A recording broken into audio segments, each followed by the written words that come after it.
this video. I don't know what we're going to talk about or what are we going to, or what's going to be going on. Michelle, what are we talking about? What would you like to talk about? I don't know. We already said kind of basically whatever you wanted to talk about. Place the microphone in the center here. We've done plenty of videos in this room in the past, and unfortunately, we have. It's kind of more like except like it was in the roadway, and it's unfortunately the light's behind me, not in front of me. We're trying to bounce the light off the wall to fill in the illumination without being too harsh shadows. That's about it, I guess. So my audience is just gonna have to take it as it is, because that's the way it is. I got my hair done today. I mentioned that in the video earlier, and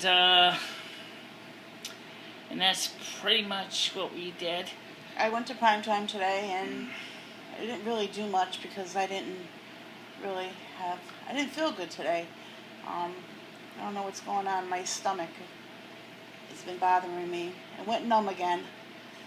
So, and it's numb right now, but I don't know what that's from. They told me it's from my diabetes, but I mean, yeah, I've been drinking soda. I've been trying to cut down, but I'm having a hard time doing that. I came up here with Michelle's, and the first thing I do is I grab a soda. So we vacuumed the rugs today in here. We cleaned Michelle's room today. It looks pretty good. Except we forgot one corner. Forgot one corner over here. Yep, I vacuumed the parlor and the dining room. And I paid all my bills. And kittens are doing good. And unfortunately, Rusty didn't get a chance to see him today because it just didn't work out in the schedule for him to see him because nobody was here. It was too hot to go upstairs, Michelle. Okay. Well, anyway, paid the bills, got those paid off. We got enough money to kind of get things straightened out. I mean, I don't know. Let's see. What can we talk about? Sometimes we don't always come up with ideas. Oh yes, Dory. A couple of days ago, you and I talked about true evil. True evil? What about true evil? What do you think what does true evil mean to you? I don't know. Well, what do you know about evil? I know a few evil people. Okay, what makes them evil? It's not that they're evil. It's not that they're evil. I just don't like the way they do things. Well, let's see. What does Wikipedia say about evil? I'm going to just look this up real quick here. Or dictionary.com. Well, we were talking about evil because I mentioned here about when Mother Osna tried that experiment with me to have me taste evil and how it scared me so badly. And that was last year. And ever since that time, I have been trying to kind of explain it to people, and I have not had much luck explaining what true evil is. So I'm going to go to Google. I would feel that true evil would be someone that's always hurting someone and someone that's trying to always gang up on someone. That's what I would think true evil would be. Well, I mean, everybody says that Satan is true evil, right? But like you're saying is you're not even sure exactly what true evil really means. So then, how can we say, just for argument, how can we say Satan is true evil if we don't even know what true evil is? Well, can we look it up? So let me see what Google says about true evil. I'm using my iPhone 3GS for this because it's not being used at this moment. So let me go to my bookmarks here. I guess I've got a lot of things we could talk about. I mean, me and Lumi talked about true evil before. We did, yeah. Okay. So I'm going to type into Google the word true evil, or ask the question. Here we go. What is true evil? What is true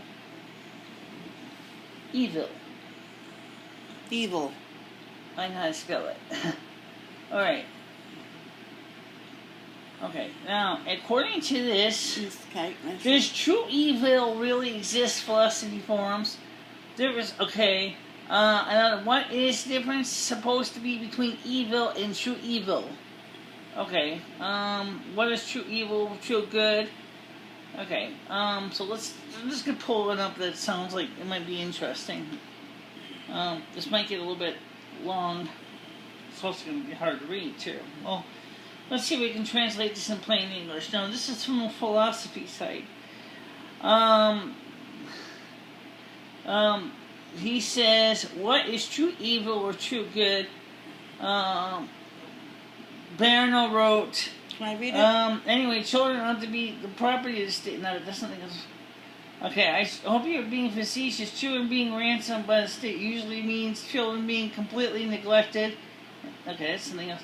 That's the only thing I hate doing live shows. You always you send us against earlier on stuff. This is... Yeah, that's talking about child welfare on the state level. So what does that have to do with evil? That's a great question. So let's take a look at what Wikipedia says.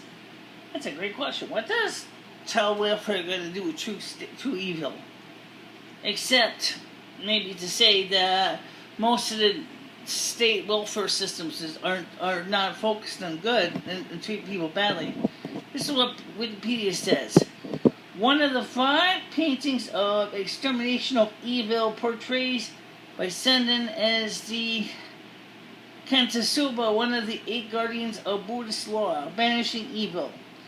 Evil, in the general context, is taken as the absence of complete or complete opposite.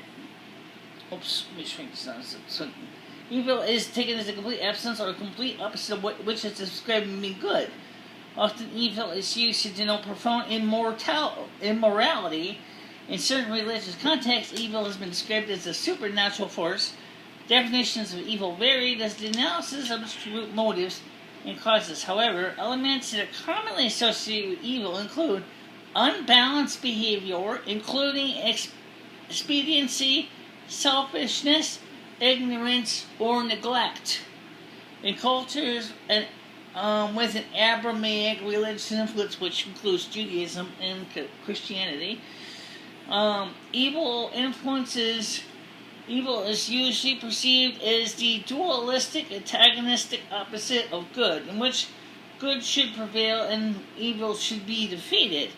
In cultures with a Buddhist spiritual influence, both good and evil are perceived as part of an antagonistic duality that itself must be overcome through the achieving of the sunyata, meaning emptiness, in the sense of recognition of good and evil being 2 opposing principles. Okay, so now we got that understanding. If you don't understand what all that means. So let's talk about a character that we both watched from Once Upon a Time that is supposed to be true evil. We're talking about Rumpelstiltskin. Here he is, according to the concept of Buddhism, his heart is black, right? Except for a tiny bit of good in his heart. The teeny bit of good. Otherwise, his heart is as black as coal. Anthracite coal. Now, I like bitterness. Whatever. Anyway, the point is now, remember when the evil forces, the dark forces were removed from his heart and his heart became transparent? Yeah, I remember that. Except for a tiny smidge of pinkness. Well, in that case, he's just like a newborn babe, isn't he? He has no good and he has no evil. He's neutral. That's the clearness of the heart. True good in the show is represented as your heart being red, and evil is represented by your heart being black. So, something to think about. I mean, but we know people, like you said, that are true Very evil. uncomfortable. That's evil. Yeah. So now, you said you knew some evil people. Yeah, I know some evil people, but I don't want to talk about them. Well, you don't have to mention them by name. I want to ask you to. All right, now given what you heard, the basic definition of what evil is as the opposite of good, then what makes people evil? I mean, I think the devil makes people evil. You're blaming a higher entity for making people evil? Yes, the devil. You're saying that people do not have a free will to choose between good and... No, they don't. Because the devil makes you evil. According to most religious orders, especially Eastern religions, we all have a free will. Even St. Augustine had said the same thing. Our will is we can choose to be our own person, or we can choose to do the will of Father and Mother Yahweh and Asna. So if that's the case, see, this is where St. Augustine basically almost broke his own teeth, because he realized he just painted himself into a corner. This is the corner. If God is giving you a free will, okay, and yet he wants you to do his will, then doesn't that mean he's kind of coercing you to give up your free will to follow his will? Or does that mean that your will should be that you're to follow his will, which means you don't have no free will at all, right? Well, let me put it to you the way I see it. Everybody has a free will. Everybody does. And we all know what Almighty Father Yahweh and Mother Asna are. We know who they are. They represent the forces of good. Satan and his demons represent and the other minions serve as the forces of evil. Okay? But evil forces require human workers. But the human workers have to choose if they want to be good or be evil. Now, can you be a free agent and still be good? Yes. Is it easy? No. Is it better to sign up with God in his contract? Sure, if you can handle it.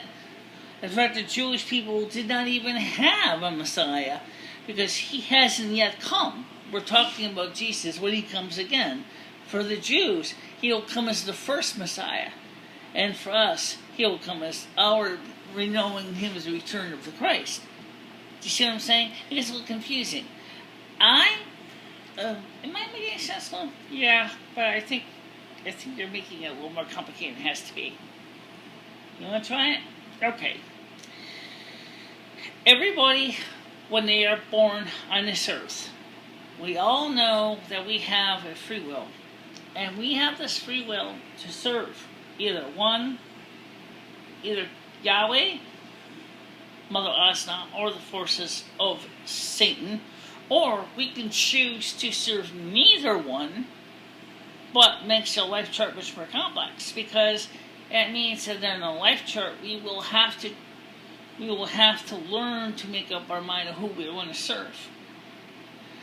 So therefore, that's where St. Augustine kind of ran into a brick wall, because he forgot that we all make our life charts, which are part of the Akasha records, before we came here, not afterwards. Thus, just like Dory says, that we do not have a free will. We don't. You do. No, but we the problem don't. is the free will is We don't only have a free when will. we're home. If we had a free will, people would be able to smoke in bars. If we had a free will, people would be able to do what they wanted to do in their lives. Yeah, but we all do soon, have. We do have a free will. But no, we do not. Here it is. Here's the catch. When we created our life chart, that is when we kind of put our lives basically in writing. Just like the Operation Mongoose and the Once Upon a Time. The author, that was us, before we came here, wrote the story. And now we have to live the story that we wrote down. So when we're on Earth, you don't have a free will. But we're home on the other side. Either the forces of good or the forces of evil. We have this free will that we can choose to be good or evil. And let me answer your question, because we talked about this once before. Can an evil person become good? Yes, but it gets hard because, first of all, they have no spirit guide. They have no support team to help them stay out of trouble. They are more like soldiers in the military. They're just basically go from grave to cradle, and they have no choice in the future. Basically, I don't know. Well, what it means but is basically, I think what we are right now, this is my opinion, we're on hell. And there's got to be a better life after. There is. There is a better life. And it's related to everything that you were taught in all your Christian upbringing. Exactly. I'm just started going to church for some time. And yeah, I've come a long way with it. But I still believe in that we are on Earth, and there's got to be a better life than what we're living on right now. Every culture, especially, and they're always saying it's supposed to be paradise. Temporarily for now, paradise. Yes, every culture does that. If you temporarily dismiss the Abrahamic faith, just because it's so common to us, because we're all Christian and all Judaism and all Muslim are part of the Abrahamic faiths. Let's take a look at the Eastern faiths, which includes Hinduism, Buddhism. Okay? Now, if you go back and you look at one of the most important things that the Buddha teaches is that there is a place called Nirvana. Now, Nirvana is a place of great joy. We would call it heaven. Heaven is what it is. It's a place of great joy. But in Hinduism and Buddhism, you don't go there for eternity. You go there like a vacation. And then you choose or not to choose. You come back to live another life. But as you live another life, you improve yourself and to become a higher level in the energy plane. That is what true nirvana is to improve oneself to the point that they develop into a higher energy plane. Take Michele for a minute. Here you have a 9th level consciousness. And Michele was only a year to 2 years ago was a 6th. She graduated, skipped 2 grades, and went to 9th level. Which makes sense because she's a planetary steward. She's a weather steward.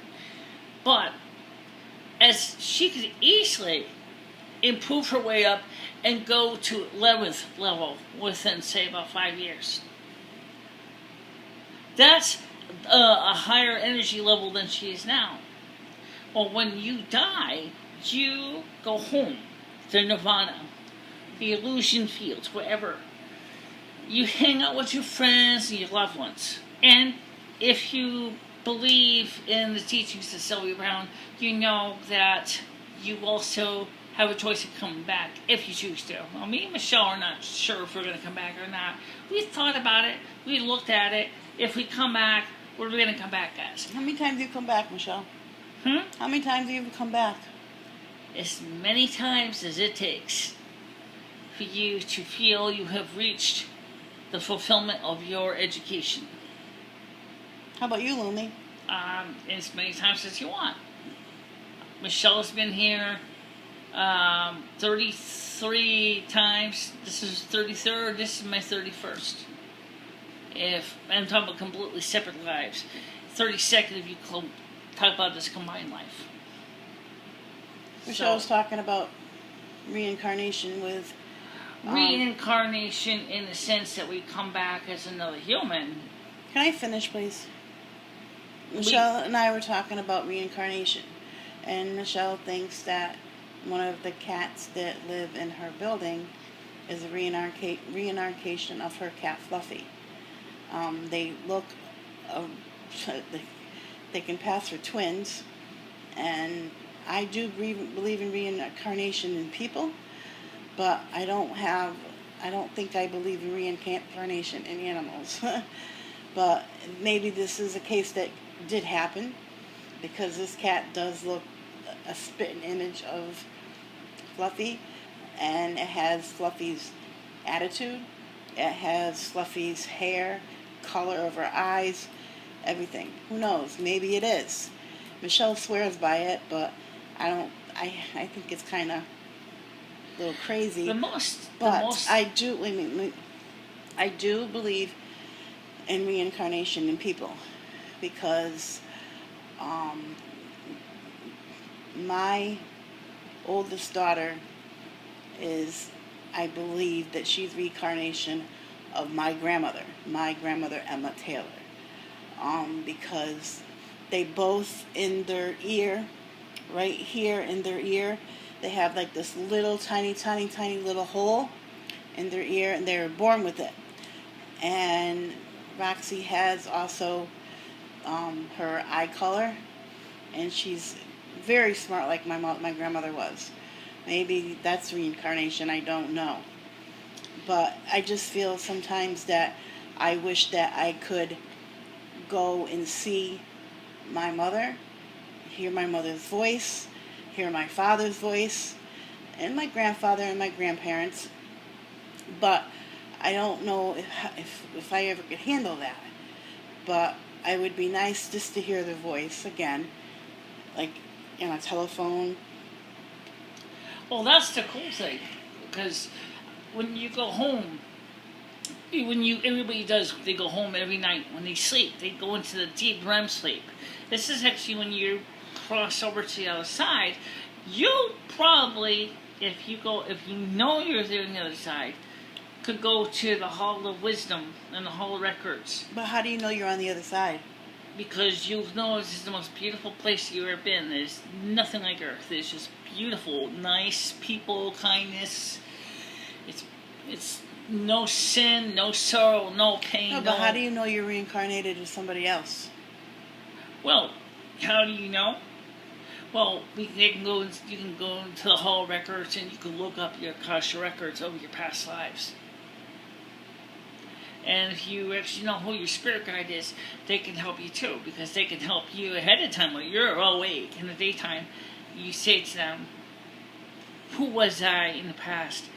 Could you find out for me?" And they will look it up for you. If it's something that they feel is appropriate for you to know, they will release that information to you. What if they don't want you to know?